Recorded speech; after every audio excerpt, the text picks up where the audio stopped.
দিগন্ত বিস্তৃত ফাঁকা মাঠ, দূরের ঝোপঝাড়গুলো ফ্যাকাশে।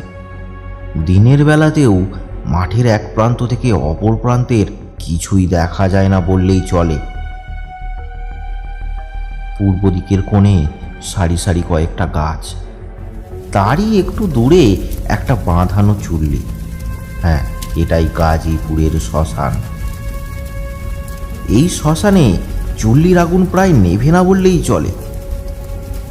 আশেপাশের প্রায় 10-12টা গ্রামের মধ্যে এই একটাই শ্মশান। মাঠের মাঝখান দিয়ে বুক ছিঁড়ে চলে গেছে একটা দীর্ঘ রাস্তা। তার এক প্রান্ত চলে গেছে বড় রাস্তার দিকে, আর অপর প্রান্ত গ্রামের দিকে। মাঠের দক্ষিণ পূর্ব কোণে একটা ছোট্ট ঝুপড়ি, এইখানে বাস করে। আসুন পরিচয় করিয়ে দিই। জগন খুড়ো বাইরে এসো।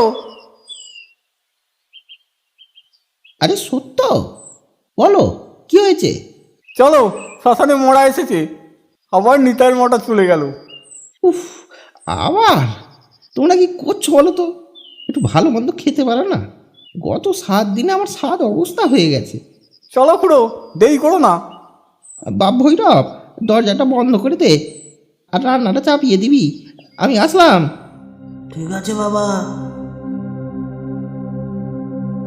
এই হলো জগন্ডং।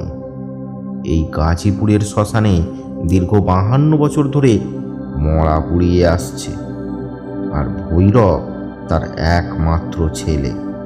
স্ত্রী মারা গেছে অনেক দিন আগেই। তবে খুড়ো, তুমি এত মোড়া উড়িয়েছো, আর এত সাহসী, আর তোমার ছেলে ভৈরব। সবই আমার কপাল গো বাবা। মা মরা ছেলেটাকে নিয়ে কি যে করব। সারা ঘরে আলো জেলে ঠাকুরের ছবির দিকে তাকিয়ে ভৈরব জেগে অপেক্ষা করে বাবার ফেরার। ভূতে তার প্রচুর ভয়। সে ভাবে যত মরা এই শ্মশানে পোড়ানো হয়, সেই সব আত্মা এই মাঠেই ঘোরাফেরা করে। কয়েকবার ভূতের ভয়ে ফিরমিও খেয়েছে সে। যখন রাত্রে জগন শ্মশানে মরা পড়ায় আর ভৈরব একা ঘরে থাকে, তখন সে ভয়ে ভয়ে মায়ের নাম জপ করে।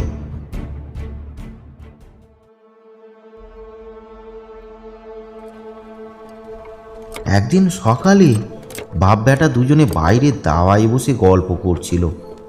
আচ্ছা বাপ, তুই এমন কতদিন ঘরে বসে থাকবি? আমার তো বয়স হয়ে গেল, এবার তো দায়িত্বগুলো বোঝ। না বাবা, আমার দ্বারা মরা পোড়ানো হবে না। তা বললে হয় বাপ? আমরা ডোম, এটাই আমাদের ধর্ম, এটাই কর্ম। কেন বাবা, তুমি মরা পোড়াও বলে আমাকেও কি মরা পোড়ানোর কাজ করতে হবে? সবই সমাজের নিয়ম নীতি, সমাজে যার যা কাজ। তুমি এত মরা পোড়াও, তোমার ভয় করে না? এই ভয় কিসে? কিসের ভয় আবার? ভূতের। ভূত? এই দেখ আমার হাতে দেখ। এত বড় কাটা দাগ কি করে হয়েছিল বাবা? হয়নি রে বাপ, আমি নিজে করেছি। আমার হাতে একটা শেকড় আছে। এটা যতদিন আমার শরীরে থাকবে, কোনো অপদেবতা আমার আশেপাশে আসতে পারবে না। কিসে কর বাবা? আমার হাতেও লাগিয়ে দাও, আমাকেও আর ভূতে ধরবে না। না রে বাপ, তা হয় না। নিজের হাত নিজে কেটে ওই শেকড়টা রেখে তারপর নিজেকেই সেলাই করতে হয়। তবে এই তোকে একটা কথা বলে রাখি, মন দিয়ে শোন। এই শেকড় শরীরে থাকলে মারা যাওয়ার পরে সেই শরীর আগুনে পুড়বে না, আর মাটি দিলেও নষ্ট হবে না। তার আত্মা চারিদিকে ঘুরে বেড়াবে। তাই আমি মারা গেলে এই শেকড়টা বের করে দিবি মনে করে। বাবা আবার সেই শুরু করলে? আমি এই কাজ করব না, ঢোমের কাজ আমার দ্বারা হবে না। তাহলে তুই কি করবি? আমি শহরে গিয়ে কাজ করব, সে যেই কাজই হোক, আমি এই কাজ করব না। না বাবা, তা হয় না। আমরা ডোমের কাজ করি, নিচু জাতির লোক, আমাদের জন্য এসব নয়। কেন বাবা, সবারই তো তার মনের মতো কাজ করার অধিকার আছে। না বললাম না, এখানে 52 বছর আমি এই শ্মশানে মরা পুড়িয়ে তোকে বড় করেছি। গ্রামের লোক জানলে আমাদের এখান থেকে তাড়িয়ে দেবে। তুই এসব ভুলে যা বাবা, তুই এসব ভুলে যা। বাবা, ডুমের ছেলে তাহলে ডুমই হবে? এই বলে চোখে জল নিয়ে ভৈরব বেরিয়ে গেল রাস্তার দিকে।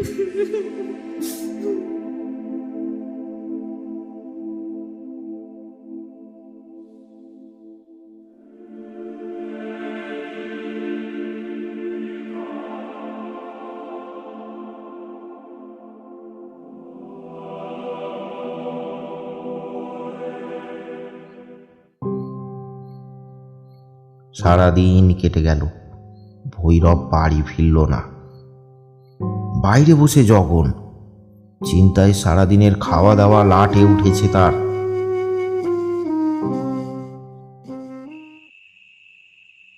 বিকেল গড়িয়ে সন্ধ্যা হয়, ভৈরব বাড়ি ফিরল। বাবা, বাবা। কে?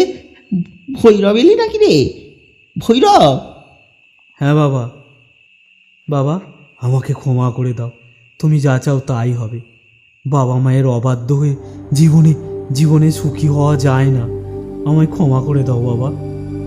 এই তো আমার ছেলে অনেক বড় হয়ে গেছে, তবে বাবা তোর ভালোই আমার আপত্তি নেই। তুই তাই করবি যা তোর মন চায়। সত্যি বলছো বাবা? তাহলে চলো আমরা অন্য কোথাও চলে যাই। অন্য কোথাও? না বাপ, তা হয় না। এই শ্মশান আমি ছাড়তে পারবো না রে বাপ। আমি আমরণ এই কাজই করে যেতে চাই। এই শ্মশানই হবে আমার শেষ ঠিকানা। না বাবা, তা হয় কি করে? তোমাকে ছেড়ে আমি কি করে যাব? আমি কি আর সারা জীবন তোর সাথে থাকবো? তোকে নিজেই নিজের পথ দেখতে হবে। তবে যেখানেই থাকিস আমার ভালোবাসা তোর সাথেই থাকবে। বাবা, বাবা, তোমাকে ছেড়ে থাকতে পারবো না বাবা। তোর পাগল, আমি তো আছি। চল, সারাদিন কিছু খাসনি, আমি রান্না বসিয়ে দিই। খাওয়া দাওয়া করেই তুই রাতের অন্ধকারে বেরিয়ে পড়বি।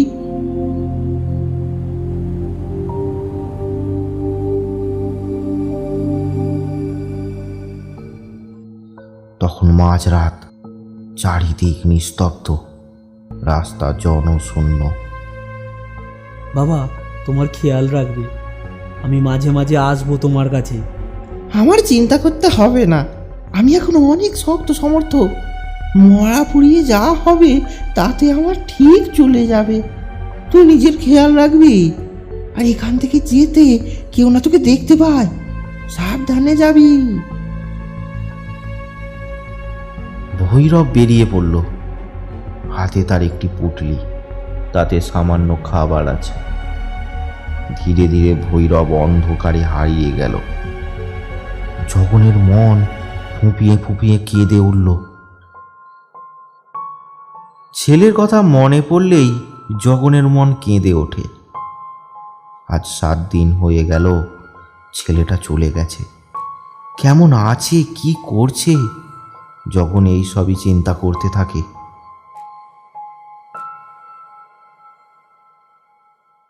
একদিন সকালে কয়েকজন লোক এসে উপস্থিত হলো জগনের কাছে।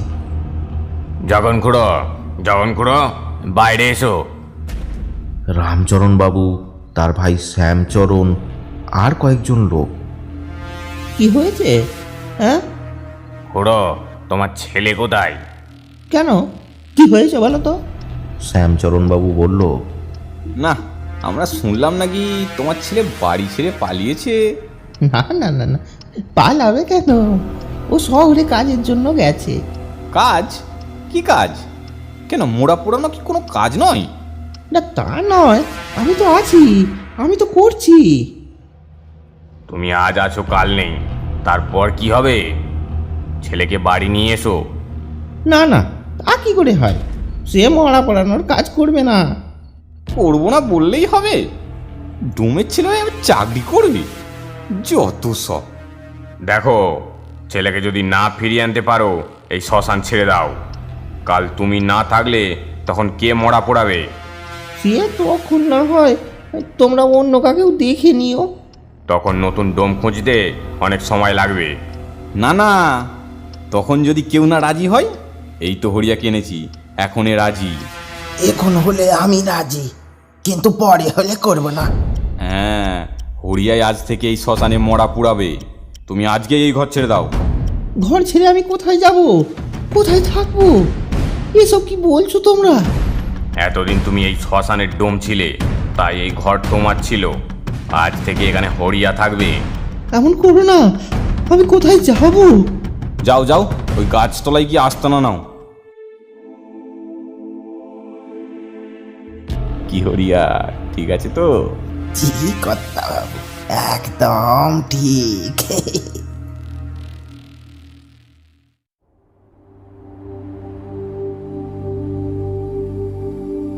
মাঠের এক কোণে একটা বট গাছের নিচে অসহায় জগন।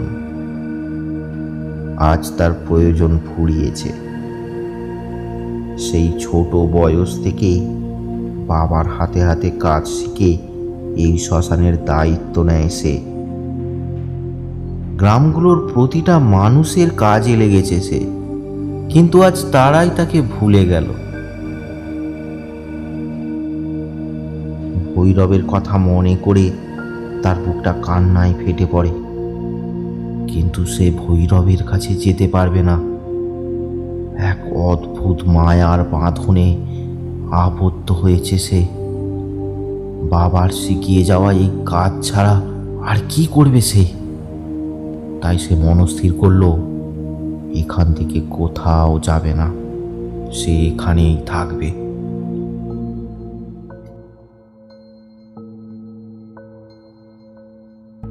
দিন কাটতে লাগলো। রোদ, ঝড়, বৃষ্টিতে ওই গাছের নিচে চুপ করে বসে থাকে জগন, আর ওই চুল্লির দিকে তাকিয়ে থাকে। একদিন ভর দুপুরবেলা রোদ খাঁ খাঁ করছে। হরিয়া ঘুমাচ্ছিল। হঠাৎ একটা গোঁ গোঁ শব্দ শুনতে পেল। হরিয়া ছুটে গেল সেই বট গাছের দিকে। জল জল জল জল জল জল করে আর্তনাদ করছে জগন। খুড়ো, আর তোমার জল খেয়ে কাজ নেই। দাঁড়াও, গ্রামে খবর দিই, তোমার সৎ গতি করতে হবে। হরিয়া চলে গেল গ্রামে খবর দিতে। কাতর কণ্ঠে জল জল করতে করতে এক সময় স্তব্ধ হয়ে গেল জগন। গ্রামের কয়েকজন লোক ছুটে এলো। কি আর করা যাবে, ও এতদিন আমাদের পূর্বপুরুষের সৎকার করেছে, আজ আমরা ওর দেহ সৎকার করব। ভগবানের কাছে ওর আত্মার শান্তি কামনা করি। সেই মতো জগনের দেহ সৎকারের কাজ শুরু হলো।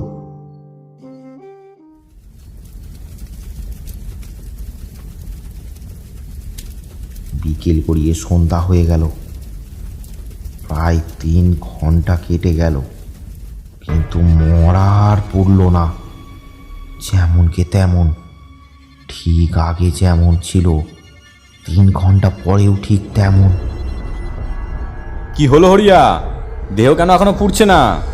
সেটাই তো ভাবছি কর্তা, কি আজব ব্যাপার, ভূত প্রেত এলো না তো? তোমার মাথা, মরা পোড়াতে জানো না চলে এসেছে ডোম হয়ে। জগন আমাদের এইসবে পাকা লোক ছিল, এখন দেখছি ওকে বাদ দিয়ে তোমায় এনে ভুল করেছি। এখন কি করা যায় কর্তা?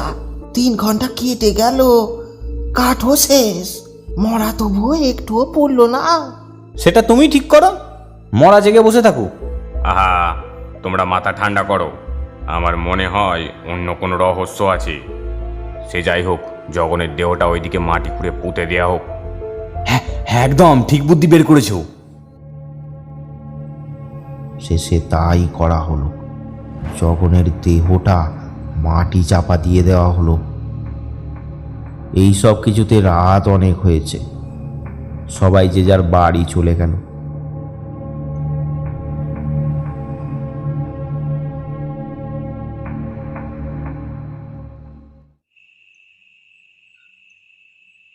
তখন প্রায় মাঝরাত। হরিয়া অঘোরে ঘুমাচ্ছে। বাইরে থেকে কার যেন একটা ডাক ভেসে এলো। এই হরিয়া, হরিয়া, আমায় মুক্তি দে, মুক্তি দে আমায়। হরিয়ার ঘুম ভেঙে গেল। সে চমকে উঠল। গলাটা খুব চেনা চেনা লাগলো। এটা তো জগন খুড়োর গলা মনে হয়। তাহলে কি খুড়ো মরেনি? মরার নাটক করছিল। জ্ঞান বুদ্ধি বিবেক সব হারিয়ে হরিয়া একটা হ্যারিকেন হাতে নিয়ে বেরিয়ে এলো, কিন্তু কাউকে কোথাও দেখতে পেল না। তোর কমের করে কি ভুলভাল স্বপ্ন দেখলাম নাকি? হঠাৎ আবার সেই কণ্ঠস্বর ভেসে এলো বাড়ির পেছন দিক থেকে। হরিয়া, আমায় মুক্তি দে, মুক্তি দে আমায়। হরিয়া হ্যারিকেন নিয়ে ছুটে গেল সেই দিকে। হঠাৎ কোথা থেকে একটা কালো ছায়া মূর্তি এসে টেনে নিয়ে চলে গেল হরিয়াকে শ্মশানের দিকে। দূর থেকে ভেসে আসছে হরিয়ার চিৎকার, আর মাটিতে পড়ে গড়াগড়ি খাচ্ছে হরিয়ার হ্যারিকেনটা।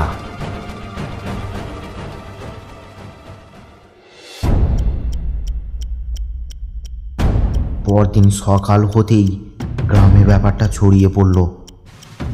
সবাই ছুটে এসে দেখল শ্মশানে চুল্লির পাশে হরিয়ার মৃতদেহ পড়ে আছে। তার সারা গায়ে নখের আঁচড় কাটা, কিন্তু কেউ বুঝতে পারল না হরিয়ার মৃত্যু রহস্য। এই ঘটনার পর গ্রামে একটা আতঙ্কের পরিবেশ তৈরি হলো। সবাই মনে ভাবতে লাগলো, তাহলে কি জগনের অতৃপ্ত আত্মা প্রেত হয়ে সব কাজ করছে? আবার কেউ কেউ ভাবলো এটা নিছক দুর্ঘটনা।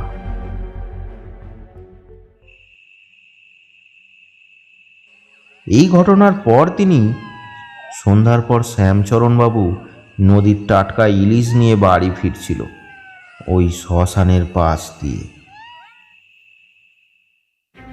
হঠাৎ ভেসে আসে একটা বিকট চিৎকার।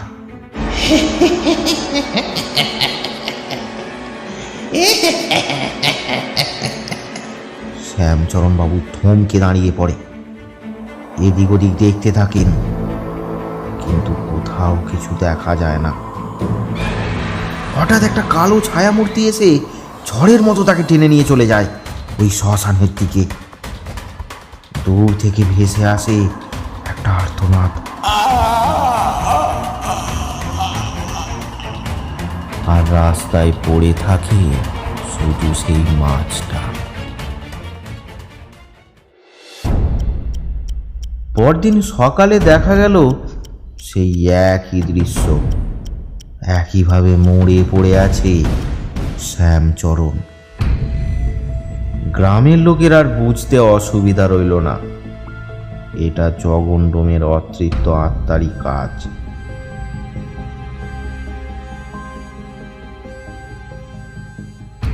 গ্রামের কয়েকজন লোক মিলে আলোচনা করে ডেকে আনলো পাশের গ্রামের বরেন শাস্ত্রীকে। তিনি একজন মস্ত বড় ওঝা বলে নিজেকে প্রচার করেন। শাস্ত্রী মশাই, গ্রামটাকে রক্ষা করুন। হ্যাঁ নিশ্চয়, ওটা তো একটা সামান্য আত্মা, ওকে তাড়ানো আমার বাঁ হাতের খেল। তবে শুনে রাখো, দক্ষিণাটা কিন্তু ভালোই লাগবে। আগে আপনি যা বলবেন, আপনি বাঁচান আমাদের। ঠিক আছে ঠিক আছে, সন্ধ্যা তো হয়েই এলো, আমি রাতে ওই শ্মশানে যাব। তোরা কেউ সন্ধ্যার পর ঘর থেকে বেরোবি না। ও যদি ভয়ে গ্রামে ঢুকে পড়ে তোদের ক্ষতি করতে পারে। আপনি একাই যাবেন? কেন রে, তোদের আমাকে নিয়ে ভয় করছে নাকি? জানিস আমি কে? শ্রী শ্রী বরেন শাস্ত্রী। যা যা, তোরা যা, বাড়ি যা। গ্রামের সবাই বাড়ি ফিরে গেল।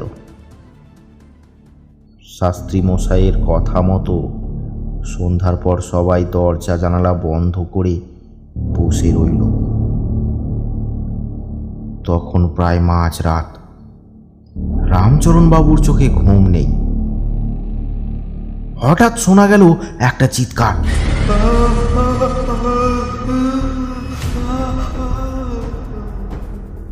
সারা গ্রাম কেঁপে উঠল। দুর্গা দুর্গা, সারা গ্রাম তাহলে মুক্তি পেল। পরদিন সকাল হতেই গ্রামের লোক জড়ো হলো শ্মশানে। না, মুক্তি হয়তো আর পাওয়া গেল না। চুল্লির পাশে একইভাবে পড়ে আছে শাস্ত্রী মশাইয়ের মৃতদেহ। তাহলে চিৎকারটা তারই ছিল। সারা গ্রামে আতঙ্ক আরও বেড়ে গেল। দূর জেলা থেকে এক মস্ত বড় তন্ত্র সাধককে ডেকে আনা হলো। তিনি মন্ত্র বলে শ্মশানের মাঠের চারিদিকে মন্ত্র দিয়ে গণ্ডি কেটে দিলেন। চিন্তা করো না, সারা মাঠ এখন গণ্ডির বাঁধনে বাঁধা। ওই আত্মার এখানে ঢুকতে না পেরে চলে যাবে এখান থেকে। তোমরা যাও, এখন বাড়ি যাও। সবাই বাড়ি চলে গেল।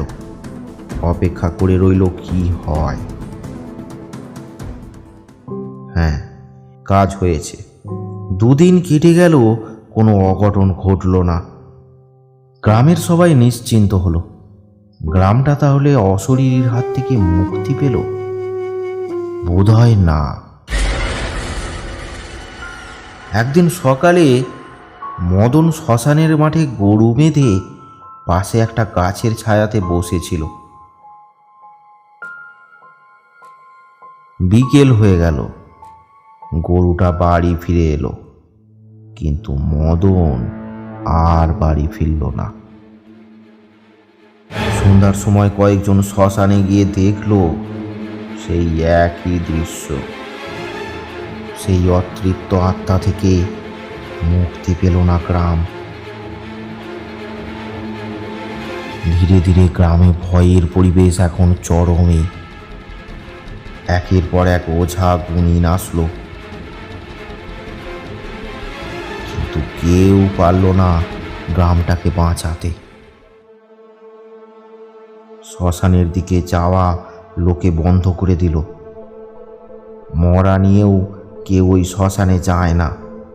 আশেপাশের 10-12টা গ্রামের ওই একটাই শ্মশান।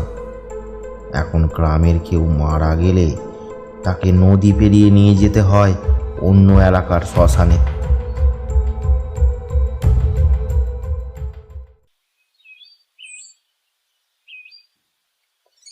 ধীরে ধীরে সময় কাটতে লাগলো। ওই শ্মশানের সারা মাঠ জঙ্গলে ভরে উঠল। এইভাবেই ভয়ের মধ্যে গ্রামের লোকেদের জীবন কাটতে লাগলো। মাঝে মধ্যেই শোনা যায় শ্মশানে পড়ে থাকা মৃতদেহের খবর। এইভাবেই দিন কাটতে থাকে। কিছু লোক গ্রাম ছেড়ে অন্যত্র চলে যায়, কিন্তু যাদের যাওয়ার আর কোনো জায়গা ছিল না, তারা ভয়ে ভয়ে বাস করতে থাকলো ওই গ্রামেই।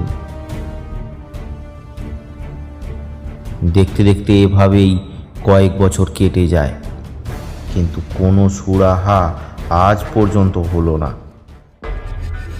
এই সেদিন দুপুরবেলায় রামচরণবাবুর একটা দুধেলা গাই চড়তে চড়তে ওই শ্মশানের মাঠে চলে যায়।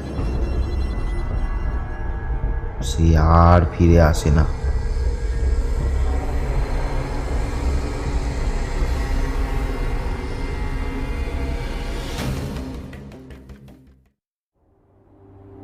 বিকালে গ্রামের বটতলায় বসে রামচরণবাবু অনেক দুঃখ প্রকাশ করছিলেন।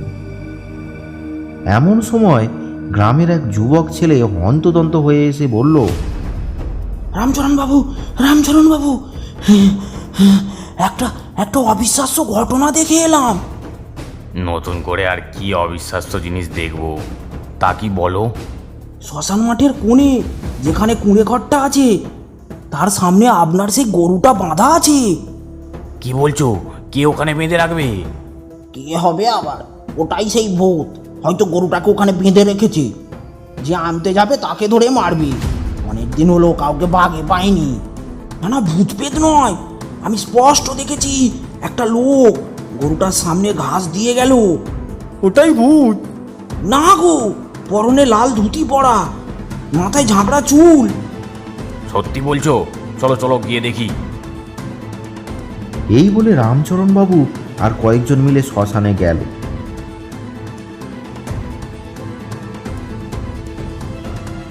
ভয়ে ভয়ে তারা এগিয়ে গেল ঘরটার সামনে।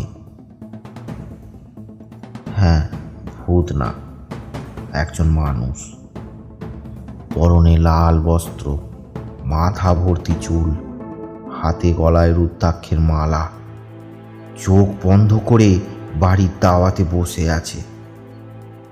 কে আপনি বাবা এখানে? আমার কোনো ঠিকানা নেই রে। এই জগতে সর্বত্রই আমার ঠিকানা, বিশেষ করে শ্মশানে। এই শ্মশানে এই ভয়ঙ্কর আত্মার বাস। গ্রামের অনেক লোক এখানে ওর শিকার হয়েছে। তাই? আমি তো গত 3 দিন ধরে এখানেই আছি। কই, তাকে তো দেখতে পেলাম না। না বাবা, সত্যি গ্রামের কেউ এই মাঠে প্রবেশ করলেই তাকে ওই টেনে নিয়ে চলে যায় ওই শ্মশানের চুল্লির পাশে। এই তো তোমরাও দাঁড়িয়ে আছো এখানে, কই কিছু তো হয়নি? হ্যাঁ বাবা, সত্যি। আপনি নিশ্চয় সিদ্ধ পুরুষ, তাই আপনি আছেন বলে। আচ্ছা আচ্ছা, তোমরা এখন যাও, আমি রাতে যা করার করছি। গ্রামের সবাই বাড়ি ফিরে গেল।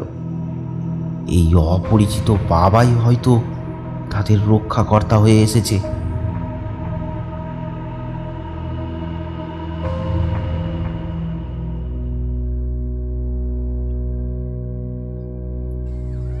রাত 12টা নাগাদ বাবা চলল শ্মশানের দিকে। চারিদিকে কালো অন্ধকারে ভরা। শ্মশানের পাশের ঝোপঝাড় থেকে দলে দলে শেয়াল ডেকে চলেছে। বাবা এসে দাঁড়ালো শ্মশানের চুল্লির পাশে। কে তুমি? সামনে এসো। কি হলো, এসো বলছি। ভয় পেয়েছো? তুই এখান থেকে চলে যা, আমার পথে বাধা হয়ে দাঁড়াস না। আমার জীবনের এটাই কার্য, আমাকে বাধ্য করো না। তুই আমার কিছুই করতে পারবি না। জানিস জানিস আমি কে? তুমি যেই হও না কেন, তুমি জানো আমি কে? জানো আমার কি ক্ষমতা আছে? জানি, প্রথম দিনই তোকে মারতে গিয়েছিলাম, পারিনি। তুই অনেক ক্ষমতার অধিকারী, তবে আমাকে এখান থেকে তাড়ানো অত সহজ নয়। তাই নাকি? তুমি অনেক ক্ষমতা সম্পন্ন প্রেত। তাই? আমি হলাম জগন, এই শ্মশানেরই ডোম ছিলাম এক সময়। নামটা শুনে একটু চমকে উঠলেন বাবা। বললেন, তুমি এই গ্রামের লোকেদের মারছো কেন? শুনবি তো শোন। জগনের প্রেতাত্মা বলে চলল তার সাথে ঘটা অনাচারের কথা।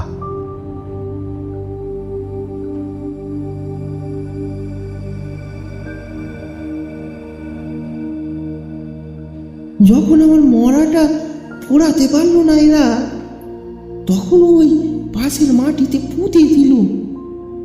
কিন্তু ওরা জানে না কেন এমনটা হচ্ছে। যত অজ্ঞানীকে ডুম করেছে আমাকে তাড়িয়ে, সেই থেকেই আমার দেহ মুক্তি পায়নি। তাই মুক্তির জ্বালায় ওদের আমি মারছি। তোমার সাথে অনেক অন্যায় হয়েছে, অনেক অবিচার হয়েছে, আমি তোমাকে মুক্তি দেব। তুই তুই আমাকে মুক্তি দিবি? আমার খবরের মাটিতে যে হাত দেবে তার মৃত্যু নিশ্চিত। এই খবরে আমার শক্তির মোকাবিলা করতে তুই পারবি না। যা যা যা, ফিরে যা ফিরে যা।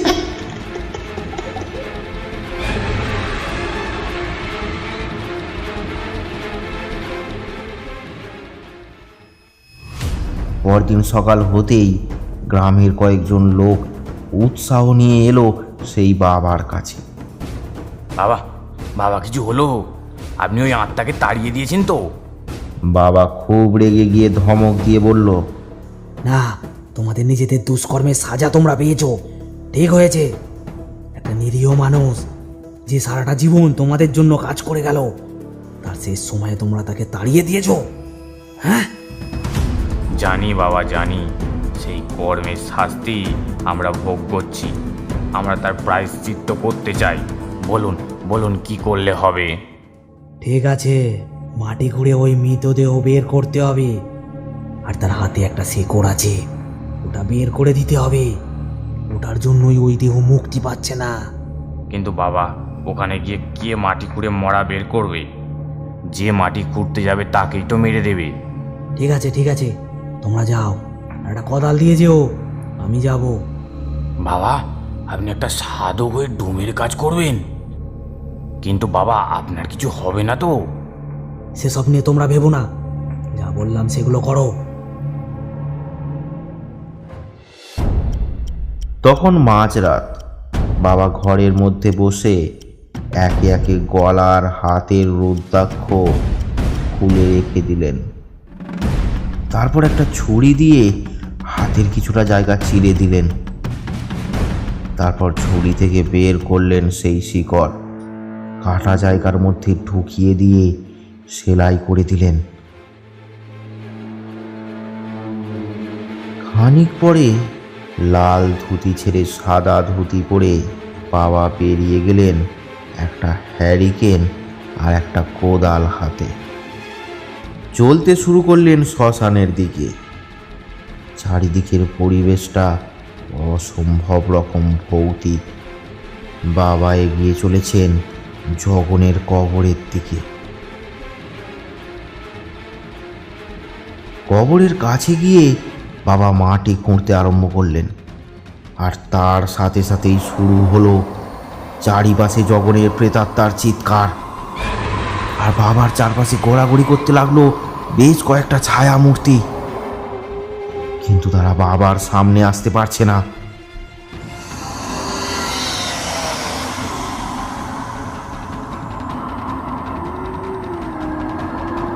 বেশ অনেকটাই মাটি খোঁড়া হয়ে গেছে। মাটির ওপর থেকে বাবাকে আর দেখা যাচ্ছে না। মাটি খোঁড়ার কাজ প্রায় শেষ হতে যায়। এমন সময় জগন বলে উঠল, আমার মুক্তির জন্য তুই সাধু হয়ে ডোমের কাজ করতে দ্বিধাবোধ করলি না। সেই সাধক উঠে দাঁড়ালো, চিৎকার করে চেঁচিয়ে বলে উঠল, আমি সাধক হলেও আমার শরীরে বইছে ডোমের রক্ত। আমি ভৈরব, আমি ভৈরব বাবা, আমি ভৈরব, তোমার অভাগা ছেলে বাবা। সাথে সাথে চারিদিক থেকে জগনের কান্নার স্বর ভেসে আসতে থাকে। তোমার কষ্ট আর আমার সহ্য হচ্ছে না বাবা, সহ্য করতে পারছি না বাবা, মুক্তি নাও বাবা, মুক্তি। এই বলে ভৈরব জগনের মৃতদেহের হাত কেটে শেকড়টা বের করে নেয়। সাথে সাথে কান্না থেমে যায়। জগনের আত্মা যেন চির মুক্তি পেয়েছে।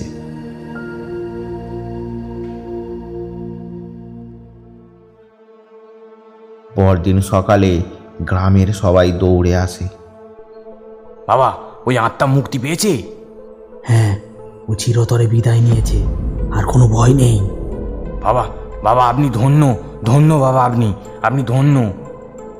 বাবা, আপনার নামটাই তো জানা হলো না, কি আপনার পরিচয়? আমার নাম ভৈরব। ভৈরব মানে? আমাদের ভৈরব মানে জগন ডোমের ছেলে?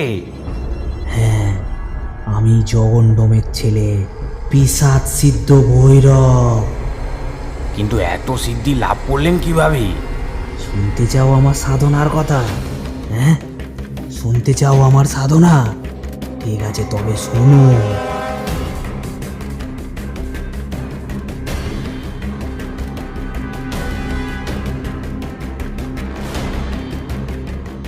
আরও ভয়ানক গল্প পেতে আমাদের চ্যানেলটি সাবস্ক্রাইব করুন আর বেল নোটিফিকেশানটি অন করে দিন। আর কমেন্ট করে জানাতে ভুলবেন না গল্পটি আপনাদের কেমন লাগলো। কমেন্ট বক্স থেকে আমাদের কিছু পছন্দের কমেন্ট আমরা তুলে ধরবো পরের গল্পের শুরুতে। কমেন্ট করে পাশে থাকুন।